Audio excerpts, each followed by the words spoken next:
So she wins that award. She comes back. And in another stroke of genius, Joe, as I always say, is the most talented A-Mike in the world. One of the most talented we've ever seen. You know, up there with the Howard Sterns, 100%. Ian helped Joe make money and has helped all these untalented people not just become talented, but also make money. And then in a stroke of genius, Joe can't be that talented on camera and then also be this genius behind the scenes. The website that Drake dropped his merch on, everybody should know about this by now, because Melyssa Ford actually blew it up, which we're going to talk about again.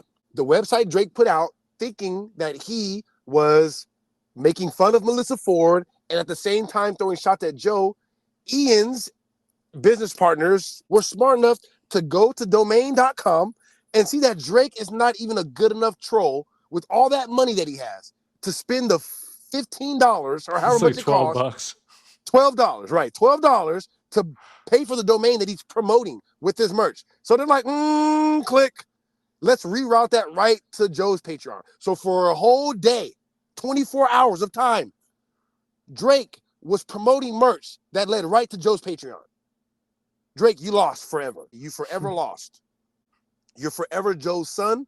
Yeah, Drake is Joe's son, not just in music, but now in every way because of Ian. But Joe gives Ian that credit. He does. He says, I was broke doing this shit for the love if it was not for Ian. I looked at Corey. I said, Corey, how long am I supposed to do this shit for free? Corey's like, I don't know. And then he called Ian.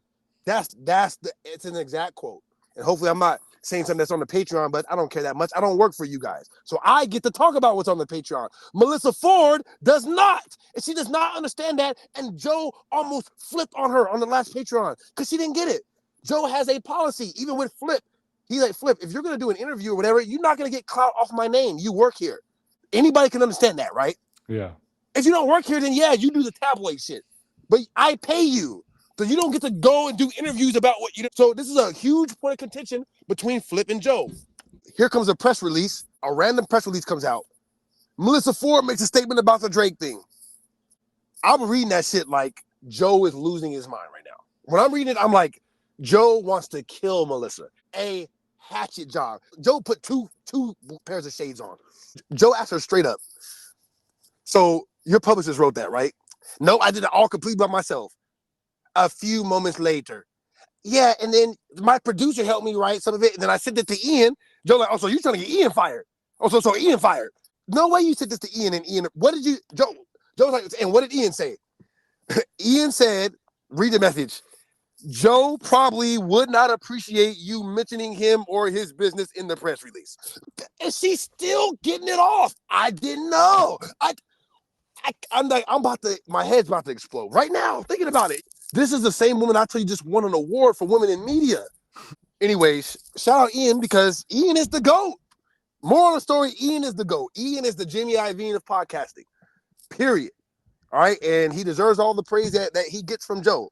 They are the Jimmy Iovine and Lady Gaga, the Jimmy Iovine and Dr. Dre, the Jimmy Iovine and whoever. Think about it. Jimmy Iovine and Gwen Stefani, Jimmy Iovine and will.i.am. You see, this is Ian.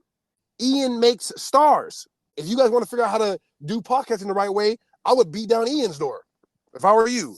I'm not you, but if I were, I would be doing everything I can to get Ian's attention and get him to be my manager, figure out what he's doing. You really don't have to do that, though, because you can watch them closely and see what works.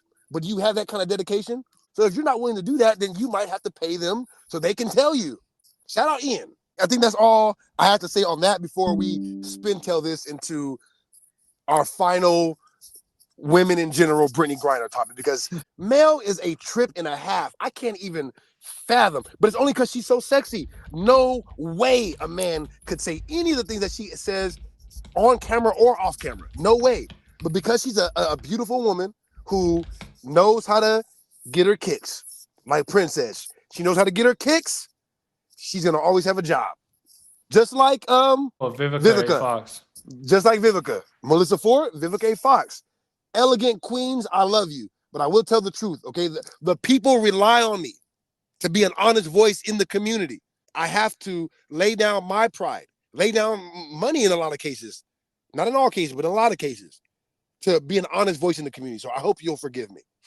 Joe is leading the charge in knowing And maybe Ian's as well, because he's back there, pulling the strings, and we're seeing more of his influence over time.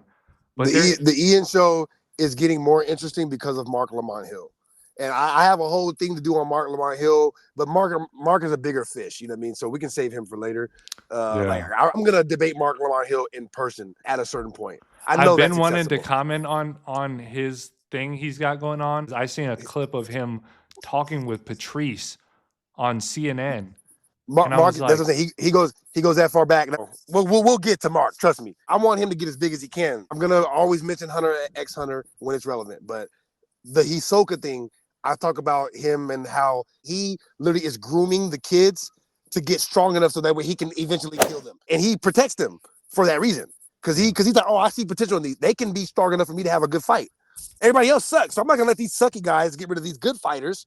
So that way, because I'm gonna build them up so we can have a good match at some point. So that's how I view Mark Lamont Hill. I love the fact that Mark Lamont Hill is developing his skills and even becoming bigger, being on the Joe show. So eventually, when we meet face to face, it'll be a big enough meal for me to eat. Pause. But in that same vein, Math Hoffa, he was clowning Math Hoffa because Math Hoffa's show with the barbershop. Yeah.